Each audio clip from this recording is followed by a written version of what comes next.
Jack punen in khau pet ma khau nu mei bang pen hilaka ding sak dek spoil loading te ve ma pen Jack punen pen Jack punen in bang gen hiam chi le piang thak lo na thei no pulena en leo chin zo ngeu le vok to ki bang hi chi lai jang e nak nop ke se ewa lai jang mo no la ka kwa teng vok to ki sun na ki sawa kwa teng zo nge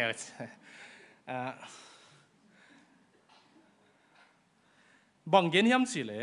zo ngeu khat le vok khat pen hok guam ma ichi ya nala hok guam atuk na buan penu ki bang thei hi chi atuk khak na mun mo piang thak khat zong buan la ka tuk theya vok khat le zo ngeu khat atuk na mun ki bang thei ai zong ina zo ngeu pen tu kha hi lama ki thei pe pekin ong diang khi ding ong ki liak siang da da ling hi chi zo ngeu ki liak siang na mu ngei ya ki hoi sak wang lak mo ki chi chiu he ko te yam ki khom ding nai ni sung bang ki thoin man nai lo ta ki wang dek pen chi chi he zo ngeu zong atu khai lam ki thei chang ong diang hia tua pen piang thak te ngei na hi piang thak lo to tuk na ki bang theya ai zong ong diang khe ki na ong ki ha siang ki ding hi chi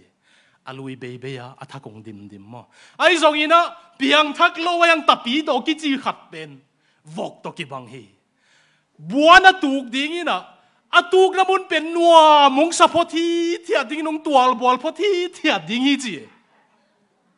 diang hiat sam ding zong ong lung hi mo lo ding ki pian thak sak ma na tuk na mun tual bol hi lial na mun tua pen zak na ding bil nei ten za taun chi mai ni